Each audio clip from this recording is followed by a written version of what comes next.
Good morning, boys and girls. Today we're going to talk about citing your sources. Really is just putting information in your own words.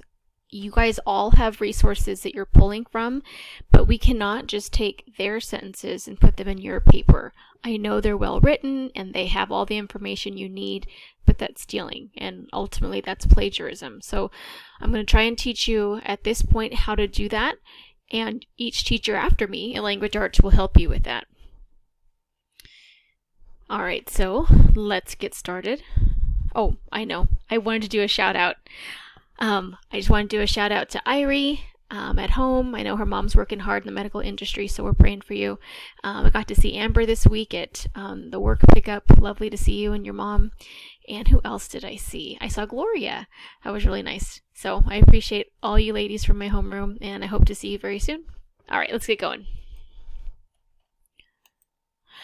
So there are 3 ways that you can cite some sources or information that you get from your websites or books. And before I do that, I want to give credit, because I did not come up with these lovely images. I want to give credit to Bernadette Lambert. I did a training. I watched one of her webinars and I really enjoyed it, so she came up with these. So there's a direct quote, there's summarizing, and there's paraphrasing. Now, direct quotes is when you take it directly from either the author or, in your case, the person that you're researching. Maybe they gave you an exact quote, and so you would put what they said in quotation marks. Well, we can't do that to a whole paper, so we're only going to choose things like it says here if it's profound. If it's profound, write it down, but you're not going to do that a whole bunch. The middle one is summarize. You're going to condense, or to make smaller, a paragraph or longer text in your own words. You guys can tell that that's like a little pasta strainer. When you pour water into that with all your spaghetti, the water comes out and you're just left with the noodles. So we're going to get rid of anything that's extraneous and not necessary, and we're going to put the paragraph in your own words. Paraphrasing is another level. I'm not going to show you guys that today, but it's when you clarify phrases or sentences into your own words. You would take synonyms for the words they give you. You would change the sentence structure to really make it your own, even though the information's coming from something else. So direct quote. Now, I do want you to use this, just not too much. If you're going to quote a text, it needs to be worth quoting, and I'll show you an example after this. Now, it would be statistics, data, or something that would lose its meaning if you summarized it or paraphrased it. If, 90% of all young people, do this, then you don't want to lose that. You can't summarize that. It should be done for emphasis. If you're really, really going to prove your point, you want to use it, and sporadically. You don't want, if everything's a quote, then just give me the internet site that you went to. I don't need your paper because you're just quoting everything. I do suggest that you use it at least once in your research paper to support the hard work or ingenuity of the person you chose. So it can be a quote from, let's say Walt Disney has a quote about Disneyland or how we got started or what it was like to have failures in life that kept him motivated, or it could be from maybe one of his children quoting about his life. But I would definitely use 1 or 2. They're great in the introduction and conclusion, but they can be used all throughout. So here's my example. Not my example, it's her example, but you guys know that I'm researching Jean McNamara. She's a female Australian scientist and doctor. And there really wasn't many quotes about her or from her. So it says, now I paraphrase the beginning of this sentence. After living through World War I, McNamara felt the need to, quote, be of some use in the world. And I like this quote because she definitely did. It wasn't about fame for her. She just wanted to be helpful. And she worked tirelessly to aid in the research of polio and to help those that were suffering. So I thought that really supported the information that I read about her. So I would use that directly in my paper, and because there's the quotes around it, whoever's reading my paper knows I didn't come up with that. All right, so let's go to summarizing. Again, we're going to take out the things that we need and leave the stuff that we don't need. If you're going on a trip, you don't take your whole closet or your whole room or every pair of shoes, even though I always try and do that. You only take what you need. So we're going to pull just the information that you need from your resources. Now, I had somebody ask me yesterday, well, what if we found more information and can we write more? Well, you can, but we're not writing a book. That is not the purpose of this research paper. Now, I don't want you to leave stuff out. If there's something like in Walt Disney's life that was pertinent to his success, don't leave it out just because, oh no, I already have 10 sentences in this paragraph. Put it in, but maybe there's some other things that we can leave out or we can summarize. Maybe Walt Disney's my example, perhaps. Maybe I wouldn't list every single movie that the Disney company is responsible for. That's just too much. You guys are just writing a 5-paragraph, maybe 6-paragraph research paper. So we don't want 30-sentence paragraphs because you guys aren't historians and we want to be really careful. That would take you a lot of work. Anything you guys use, you have to put in your own words. So that's going to take a lot of extra brain power and time. So we're just going to do the necessary parts and I'll show you what I mean. So here are the sources that I found. And I did exactly what you guys did at home. I highlighted, I underlined, wrote my early and middle life down. And I found a lot of stuff repeated. And at first I was a little worried because this person that I chose, Jean McNamara, there wasn't a whole lot about her. I mean, it definitely gave the basics. Where she was born, her parents, the schools she went to. But I didn't know what years she went to the schools. I didn't know like even her sister's name or anything like that. So I was worried that I wouldn't have enough for a paragraph, but after looking at it, I did because I'm putting it in my own words and kind of connecting the dots. So I know most of you guys have done this and you've sent it to me, but I also want to point out I didn't highlight this entire paragraph or this entire paragraph because it's almost pointless because then I still have to go back and read it. Well, what am I going to pull from that? It's like you're starting from scratch. So I just highlighted the important stuff. The date she was born, the city, her school, the degree that she got. And then for here, this is my line where I'm going to divide early life to middle life because she has a lot of, doctors go to school a lot, so I kind of had to find a spot to cut it off. So hopefully you guys are not highlighting everything, but the things that you want to add. So here's my plan. And I shared my introduction with you guys already, and I'll share it with you again at the end of this video. But here's the early life. Here's my transitional sentence. And I had a Zoom yesterday with some students about this, and they all seem pretty comfortable with this. But just in case you guys aren't, you have to start with a transition. Okay, mine is to begin. And then I'm going to have a sentence that kind of summarizes the paragraph before I even get into it. So to begin, McNamara had a typical upbringing and began to excel in her education. So she does. I mean, it gives me the basics, where she lived, mom and dad, sister. I even know her religion, and I know her schools, right? There was no big tragedies that were mentioned. She, wasn't raised by a single parent. She wasn't sick growing up. I mean, it was pretty typical. And then it does talk about her starting to separate herself in education and really focusing on that. So that's just kind of the generic explanation of what the person's going to read in the paragraph. And if you guys hear my cat, that's my cat saying hi to you guys. All right. So I do have the basics. Now, to be honest, as I was doing this, because there's just the basics here, I didn't have a lot to put in my own words necessarily because I can't summarize, I can't paraphrase the date that she was born. And I don't want you guys to do that either. I want the dates and I want the cities and I want the names. Those need to be exact. And we can't do anything about that. So I'm going to try using my annotation tool here. Let's see, this one. All right. Hopefully that'll work. So I definitely want to put that she was born in Beechwood, okay, Victoria. Oops, sorry. Let me try that over again. I'm still getting used to my programming, as they say at Disneyland in the Star Tours. So I want to put that. I definitely want to put the date that she was born. So I'm deciding what's going to go in my suitcase because I can't put all of this information in my paragraph. And to be honest, from years of doing research papers, I only wrote down the important things. I didn't copy word for word from those 3 sources I just showed you. I don't have room for that. I don't have time for that either. Let's see, so she was the second daughter. Okay, I have her parents' names. That's important. Although if you can't find that, that's not a big deal. So, what would I pack in my suitcase if I was going on a trip, if I was going on, I don't know, a research paper trip? I know that sounds silly. What would I choose to put in my suitcase? Now, it's not big. I can't fit a whole bunch. So, definitely the date, where she was born. Now, I should add Australia here, and I don't remember if I did that or not, but I read this so many times that I know she's from Australia. I've told you guys that, but I should put it in there. Her parents, let's see, Melbourne, what happened there? She moved to Melbourne, okay.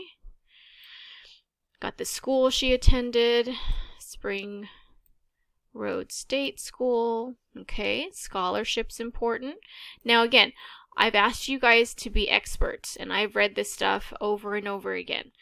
That's what I want you to do. Then she went to Presbyterian Ladies College.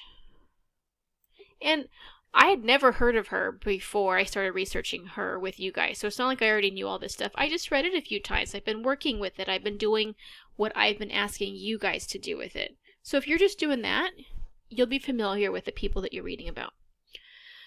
All right, she was the editor of her school magazine. That's important. Patchwork was the name of it. Okay, she won a prize for general excellence. Okay, so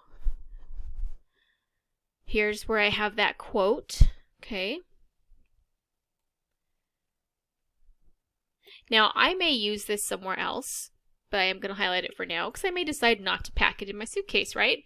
We get usually to the end of our packing and, oh man, this extra scarf's not going to fit. I won't take it with me.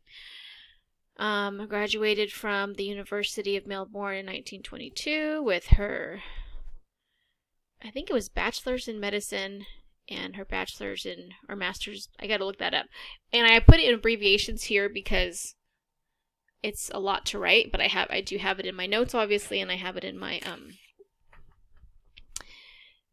paragraph. And then she graduated from the same place, 1924, with a degree in medicine. Okay? So, this is all that I wrote down. And I know it might seem silly that I'm asking you guys to highlight and then write all this, but Miss Henderson, why am I just writing these words down? Well, these are the nuts and bolts. This is what you want Mrs. Henderson, your reader, to read about, but I want to read it in Logan's words. I want to read it in Josiah's words. I want to read it in Caitlin's words. I don't want these people. They're not my students. I don't love them as much as I love you guys, whoever wrote these, my sources. All right, so let's keep going.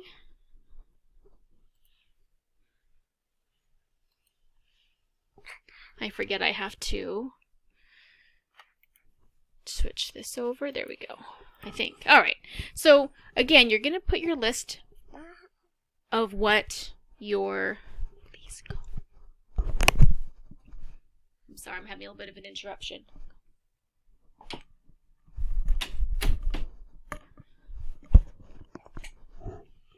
So again, you're going to look at your suitcase or even a list. I know when I pack, I always make a list to make sure I have what I need. And then sometimes I cut down from there. So here's my list. You guys are going to stop. You're going to put away your sources. And you're going to look at what you wrote down. And you're going to talk through your points. If you have somebody at home with you, talk to them about it.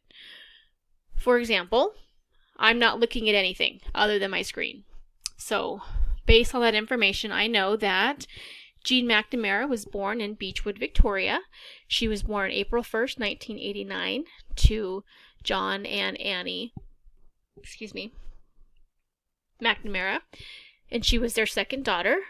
I know that they moved to Melbourne in 1907, where she attended Springs Road State School. And then with a scholarship, she was able to attend Presbyterian Ladies College, where she was in charge of their magazine called Patchwork. She also won an award for general excellence at the age of 15. And then later she attended the University of Melbourne to study medicine. Now I'm going to cheat here and remind myself what MB and BS stands for, although I don't know that I have that written down.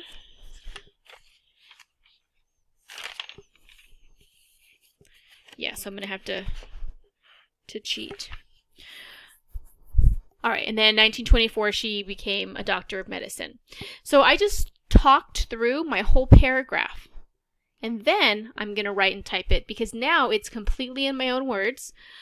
I have a pretty good memory, but I'm not going to remember all the technical words that I just read verbatim from my sources. I've put it in my own words, and now I'm going to write it. And then if I want to make it more formal afterwards, I can. I want you guys to be an expert. You should be comfortable discussing their life. The people I talked to yesterday in the Zoom were able to tell me just, off top of their heads, hardships that their research person had gone through, or if they didn't go through. Matthew, I know, had given me some facts about his person. He knew a lot about him, and just talking to me casually. That's where I want you guys to be. You've read your sources, probably talked to your parents about it already. A lot of your people are very, very interesting and very important. All right, so here's my paragraph, and again, I'm not looking at my plan. I'm not looking, although you can, and by plan I mean outline. I definitely don't have my resources right in front of me because you know what? I'm human. I'm going to want to copy that. I want my teacher to give me a good grade. But guess what? If you plagiarize or you use a phrase that I know doesn't come from you, I'm going to know it. Okay? All right, so this is in my own words are constructed here. But again, I can't change her name. I can't change the date. I don't want you guys to do that. You are going to use those facts. So this is pretty much what I just said to you guys. To begin, and I should have a comma there, McNamara had a normal childhood and upbringing in Beechwood, Victoria in Australia. Annie Jean McNamara was born to John and Annie McNamara. Now, I put in parentheses here, or I could say, because you can always change your sentences, I could say that John and Annie welcomed their second daughter, Annie Jean McNamara, if I want to make them the subject of the sentence. But for the most part, you guys are going to start with whoever your person is. They're going to be the beginning of most of your sentences. So you're welcome to kind of change things around. Even though her father was Catholic, Jean was raised as a Presbyterian, her mother's religion. So I've added something about her parents. Around the age of 8, her family moved to Melbourne. Now, it gave me a date in there, 1907, but I don't know exactly what month they moved, so I kind of estimated, and I think that's okay. So I'm not just taking that date, I'm thinking about it. Okay, she was about 8 years old, and then she moved to Melbourne.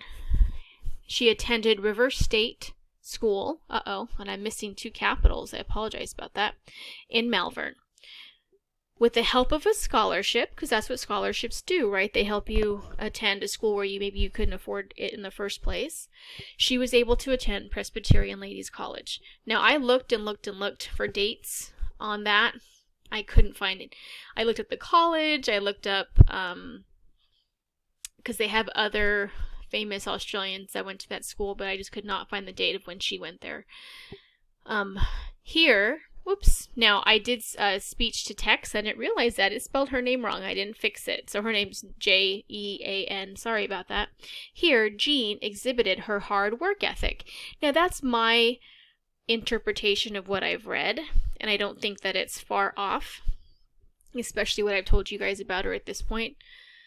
At the age of 15, she was awarded the prize for general excellence and was even the editor of the school magazine called Patchwork. The University of Melbourne was the next school she attended, and I looked for synonyms for the word attended, and attended can mean several different things, but the word in which describes when you go to school or where you go to school, like we take attendance every morning, there really isn't another word for that, so I tried not to have to use that word, but there really isn't a replacement. So she attended the next school she attended, and in 1922, at just age 17, so again, I'm showing her aptitude for learning at an early age, graduated with a Bachelor of Medicine, so that was the BM, and the Bachelor of Surgery. That's what the S stood for, I forgot. Bachelor of Surgery. And then she didn't stop there, which is very true. She continued her medical training and in 1924 graduated with a degree in medicine, or as a medical doctor. So the words that I highlighted are the ones that I put in my suitcase. Those were my talking points. And from there, I was able to come up with my rough draft. Again, I'm going to go in and fix those things that I missed, right? This is just a rough draft. We're never done writing. So I would go in and fix my spelling error with her name, and I would do some capitals. Okay? But that's how you go from these very technical, well-written sentences that grown-ups wrote already about your person that you're researching, and you put them in your 6th grade language. That's what I'm looking for.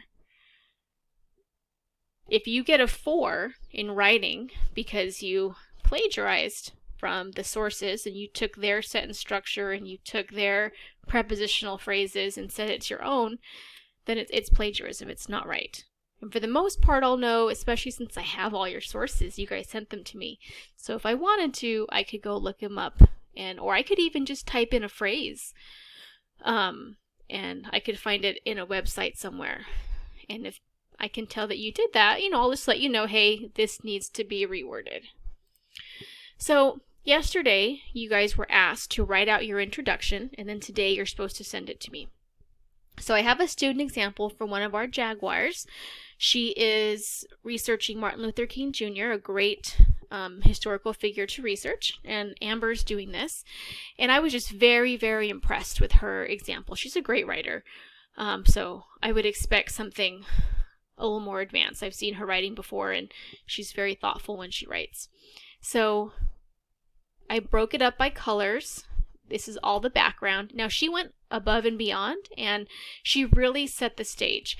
Now, we all know about Martin Luther King Jr., but we may not be familiar with what life was like back then. We've kind of talked about it in class a little bit with Anne Frank, but she really sets the stage. Remember, pretend I don't know about the person that you're researching. And for some of them, that's very true. I know Gigi's doing a lawyer for equality, and I had never heard of him, so I'm looking forward to reading about him. Presley's doing a pioneer in ballet. So I didn't know who he was, so I'm going to get to read about him. So pretend that I don't know. And when I explained this to you in my last video, to give you guys ideas in the background, think of what life was like before this person came onto the scene. And obviously in Martin Luther King Jr.'s case, there was segregation, and racism was just the norm. And that's what that's what Amber did here. She set the stage, letting her reader know what it was like. And she even starts it that way. There was a time in the United States, or the USA. Now again, I didn't change any of her words. This is all her words. There was a time in the USA when there was discrimination and segregation against Black people. Now, I love those words that she's using, and those are words, if you're writing a paper on anybody involved with civil rights, those are words you're using. But she could even go on to explain those. And she kind of does without specifically saying that. Discrimination is when you treat somebody differently in a negative way based on the color of their skin or their orientation or even their gender. So, and segregation, I don't know if you guys know, but kind of like with Anne Frank, is where people were separated based on color or nationality. They couldn't use the same facilities in schools. So Martin Luther King used his inspiring words to bring change and set in motion, and I apologize, it should be the elimination of segregation. Black children were only allowed to attend Black schools. Black people were only allowed to sit at the back of the bus. Restaurants refused service to Black customers. Signs were labeled with whites only to keep Blacks out. Now, those are her words that she wrote down. So she's really, again, letting me know what life was like back then for an African American. And a lot of this I do know, but it really kind of gets my mind in that mind frame or mindset. That's all her background. and she's a great writer, I might suggest connecting some of these sentences, although if you guys remember from the smiley face tricks, there's some repetition for effect going on here, right? She's using the same phrase repeated, okay, to let you know that they couldn't do this, they couldn't do this, they weren't allowed to do this. So, you know, it's definitely a tool that she's used, and I appreciate that. So that's all the background, and there's a lot more that can go in there because it was such a big part in our history. So moving on to the topic sentence, this is what they're known for, and she did it a little bit in a less obvious way. She didn't use the words he was known for, and that's fine. Martin Luther King Jr. took inspiration from Mahatma Gandhi of India to peacefully demonstrate for equality. Now, Martin Luther King is synonymous with peaceful demonstration for civil rights, so that's definitely something he's known for. Here's the plan, and I really liked her plan, so I wanted to share it with you guys. And that's why I put it in green. This report is a reflection of Martin Luther King's life and his love for equality. Now, that just definitely lets me know what he's all about. This paper will show his experiences that occurred in his childhood. There's his early life, his life as a minister, his middle life, and his life as an activist for equality. So this is a great starting point. This is kind of what I'm looking for today. You don't have to have as much background as she does, although it definitely wouldn't hurt you, especially if it's somebody that I don't know about. It definitely lets me know who they are and why they were needed in society, or their contribution was needed. So it's kind of what I'm looking for today. You don't have to color code it or anything, but you want your background, what they're known for, and then what your paper's going to be about. Pretty basic. And here's mine again, just in case you missed it from the last video. I have a lot of background because polio is something that needs explanation. Again, I'm a lot older than you guys, but before I had researched it, I probably couldn't tell you how it affected the body because it's been eradicated and it just hasn't been something that my generation has had to deal with. Even my parents' generation, not really. So some explanation is necessary. So that's what I did. According to sciencemuseum.org.uk, so I'm quoting here, polio is an infectious disease that can cause spinal and respiratory paralysis in children, and children are especially vulnerable to it. If you're explaining something medical, something really technical, you may want to leave that definition as is and put quotation marks or let me know where you're getting it from. Because I don't know that I'm not qualified to summarize that, to put that in layman's terms. I understand those terms, but I don't think I could break it down more than that. I'm not a doctor. So that's why I put according to up here. It can be fatal or cause permanent physical disability. Fortunately, it has been eradicated in the United States due to the tireless efforts from many doctors and scientists. The world was ravaged with the polio epidemic throughout the first part of the 1900s. Okay, so that's letting the reader know, hey, we need someone to help come up with a medicine or a vaccine, or we just need doctors to help with the polio epidemic. So I'm setting the stage, I'm giving you background. The topic sentence, again, what she's known for. And for her, she's known for those two things. A doctor who